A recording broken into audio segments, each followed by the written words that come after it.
എല്ലാവർക്കും നമസ്കാരം. കുറേ അനുഭവങ്ങൾ വരുന്നു, നിങ്ങളിലേക്ക് എത്തിച്ചുകൊണ്ടിരിക്കുകയാണ്.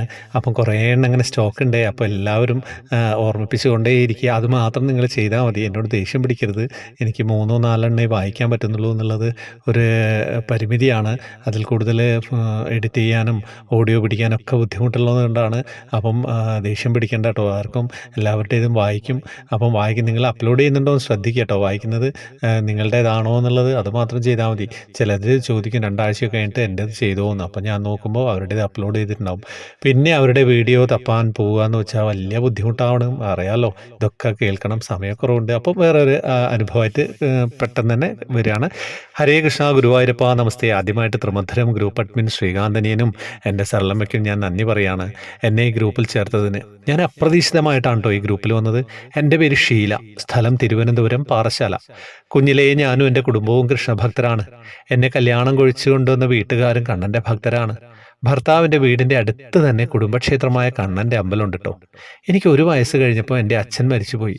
അമ്മ എപ്പോഴും പറയാറുണ്ട്, ഞാൻ ജനിച്ചപ്പോൾ 2 കൈയിലും കാലുകളിലും കാപ്പുകളിട്ട പോലെ അടയാളം, ചുരുണ്ട പൊടിയുമായിട്ട് വെളുത്ത വാവിന് ഉച്ചയ്ക്ക് 12 മണിക്ക് ജനിച്ചു. രോഹിണി നാളിൽ കണ്ണൻ്റെ ലക്ഷണങ്ങളോടെ ആരും കണ്ടാലോ ഒന്ന് എടുത്തു പോകുമെന്ന് പറയാറുണ്ട്. അതവിടെ നിൽക്കട്ടെ കേട്ടോ. ഇനി എൻ്റെ ചെറിയ ചെറിയ അനുഭവങ്ങൾ പറയാം. അനുഭവം എന്ന് പറയാൻ പറ്റില്ല, കണ്ണൻ എന്നെ അറിയുന്നു എന്നതിൻ്റെ ഒരു വിവരണമാണ്. ഇനി കാര്യത്തിലേക്ക് കടക്കാം. ഞാനും കുടുംബവും മക്കളുടെ ചോറൂണിന് ഗുരുവായൂർ പോയതാണ്. ഇപ്പോൾ 20 വർഷം കഴിഞ്ഞു കേട്ടോ. ഒരു 10 വർഷം മുമ്പ് വീട്ടുനടയിൽ Guruvayur super fast bus stay ഉണ്ടായിരുന്നു. KSRTC യിലാണ് ഭർത്താവിന് ജോലി. അതുകൊണ്ട് വർഷത്തിലൊരിക്കൽ കേരളം കറങ്ങി വരാനുള്ള പാസ്സൊക്കെ ഉണ്ട് കേട്ടോ. അപ്പോൾ കരുതി ആൾ റിട്ടയർ ആകുന്നതിന് മുമ്പ് ഒരു ദിവസം ഗുരുവായൂർ പോകണമെന്ന്. ഇന്ന് വരെ നടന്നില്ല. ഭർത്താവ് ഇപ്പോൾ റിട്ടയറായിട്ട് 3 വർഷമായി. ത്രിമധുരം ഗ്രൂപ്പിൽ വന്നതിന് ശേഷം ഗുരുവായൂർ പോകണം എന്നുള്ള ഒരു മോഹം കലശലായി. മിക്കപ്പോഴും പറഞ്ഞ് സ്വൈര്യത കെട്ടു. ഒരു ദിവസം അദ്ദേഹം സമ്മതിച്ചു കേട്ടോ. പെട്ടെന്ന് തീരുമാനിച്ചതുകൊണ്ട് ട്രെയിനിന് റിസർവേഷൻ ഒന്നും കിട്ടിയില്ല. അങ്ങനെ നെയ്യാറ്റിൻകരയിൽ നിന്ന് രാത്രി 12 മണിക്ക് ട്രെയിൻ കയറി രാവിലെ 7 മണിയോടെ ഗുരുവായൂരെത്തി. കുളിച്ച് ഫ്രഷായി അമ്പലത്തിൽ കിഴക്കേ നടയിലെത്തിട്ടോ. റൂമിൻ്റെ ഓണർ എൻ്റെ ഹാൻഡ് ബാഗ് കണ്ടു പറഞ്ഞു, ഇത് ചെറിയ ബാഗ് ആയതുകൊണ്ട് ഉള്ളിലൊക്കെ കടത്തിവിടുമെന്ന് പറഞ്ഞു. എൻ്റെ കണ്ണട ബാഗിനുള്ളിലും. ക്യൂവിൽ നിന്ന് ഒരു 15 മിനിറ്റ് കഴിഞ്ഞപ്പോൾ സെക്യൂരിറ്റി പറഞ്ഞു, ഈ ബാഗ് ഉള്ളിലേക്ക് കൊണ്ടുപോകാൻ പറ്റില്ല എന്ന്. ഉടനെ ഞാൻ നാരായണാലയത്തിൽ കൊണ്ടുവയ്ക്കാൻ മോനെ ബാഗ് ഏൽപ്പിച്ചിട്ടോ. അവിടെ ബിന്ദുവിനെ ആദ്യം പരിചയപ്പെട്ടിരുന്നു. പിന്നെയാണ് ഓർത്തത്, എൻ്റെ കണ്ണട ബാഗിലായിപ്പോയല്ലോ. ഇത്ര ദൂരെ നിന്ന് വർഷങ്ങൾക്ക് ശേഷം ഇവിടെ വന്നിട്ട് എൻ്റെ ഭഗവാനെ നേരെ കാണാൻ പറ്റില്ലല്ലോ എന്ന് വിഷമിച്ചു. അമ്പലത്തിൽ കണ്ണൻ്റെ മുമ്പിലെത്തിയിട്ടോ. ദീപപ്രഭ മാത്രം കാണുന്നു. ഒത്തിരി സങ്കടം തോന്നി. പിന്നെ നെയ്വിളക്ക് ഷീട്ടാക്കി. ഞാനും ചേട്ടനും വീണ്ടും ഉള്ളിൽ കയറി. അപ്പോൾ ഇത് തന്നെ അവസ്ഥ. തൊഴുതിറങ്ങി കണ്ണൻ്റെ പ്രസാദം കഴിച്ച് വീണ്ടും ഞാനും മോളും ക്യൂവിൽ നിന്നുട്ടോ. എനിക്ക് തൊഴുതിട്ട് മതിയാവുന്നില്ല. അപ്പോൾ കണ്ണട കയ്യിൽ കിട്ടി. ശ്രീകോവിലിന് നടുക്കെത്തിയപ്പോൾ 2 തന്ത്രിമാരുള്ളിലേക്ക് കയറുന്നു.